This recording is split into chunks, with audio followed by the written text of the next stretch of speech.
जिस प्रकार दूध को पीते समय हम उसको मीठा करते हैं और फिर क्या उसको एक डिसॉल्व होने के बाद दूध और शक्कर के क्या हम शक्कर को अलग कर सकते हैं?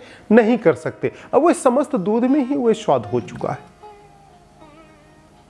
घी को हम आग में हवन देते हैं अग्नि प्रज्वलित करके, अब वह पूरी खुशबू दुनिया में विद्यमान हो गई, सौर मंडल में फैल गई। उस खुशबू को हम नहीं पकड़ सकते, लाखों लोग उसकी अनुभूति करके और आनंदित हो सकते हैं। इसमें समय और एकाग्रता का बड़ा महत्वपूर्ण विषय है। हम एकाग्रत रहें, समय को समझें, इस अनमोल जीवन को समझें।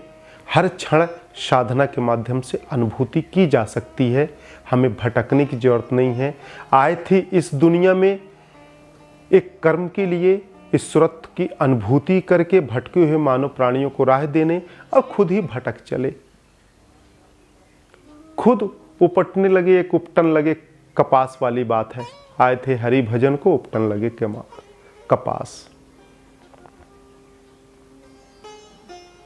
मैं तो तड़फ रहा हूं कि आप लोगों को इतना ऊर्जा ईश्वर देकर भेजा, इवन ईश्वर स्वयं आपके अंदर समाहित हो गया, फिर भी आप ईश्वर प्राप्ति, ईश्वर प्राप्ति, ईश्वर प्राप्ति, भगवान प्राप्ति। अरे भगवान और ईश्वर क्या है, पहले इसको तो समझे। क्या है भगवान, क्या है ईश्वर, क्या है प्राप्ति? क्यों आप भ्रम की जिंदगी में लाखों जन्मों को बर्बाद करके फिर अभी बर्बाद करना चाह रहे हैं?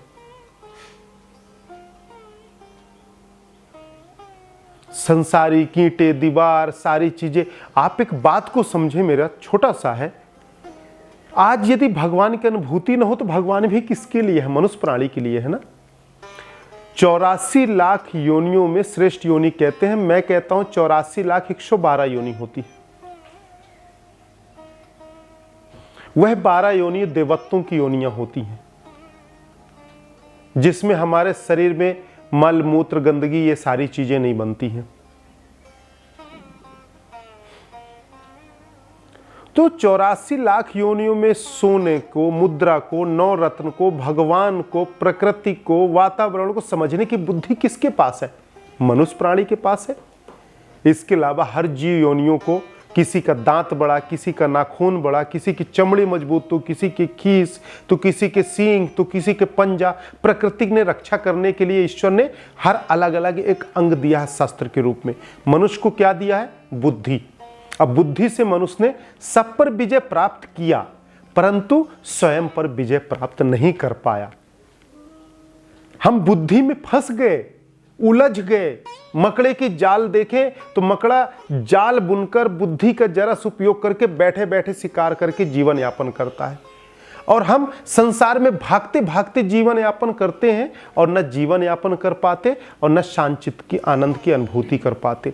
इतनी शक्तियों के होते हुए, इतनी चेतना के बावजूद भी हम अज्ञानता में बसे। अज्ञान नहीं है, अज्ञानता वश माया जाल में फंसे हैं। इस माया जाल के पर्दे को तोड़ो और आनंदमय जिंदगी को जियो। यही है जीवन का मूल सार, यही है जीवन का आनंद। यह तो विषय अनुभूतियों का है। आप समझें भगवान भगवान।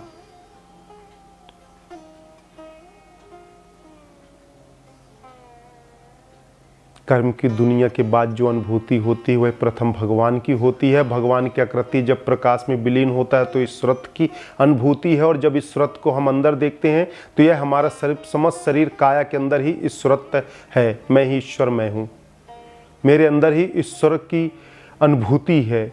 यह शब्दों का विषय नहीं, अनुभूति का विषय है। आप लोग कर कर देखें, अवश्य आप लोगों को प्राप्ति होगी। बाहरी दुनिया में दृष्टि को इतना फंसा दिए हैं कि अंदर झांकने का भी आप लोगों को समय नहीं है। अंदर भी झांकते हैं तो बाहर की दुनिया दिखती है, बाहर का उलझन दिखता है। इस उलझन से निकलें और आनंद में रहें।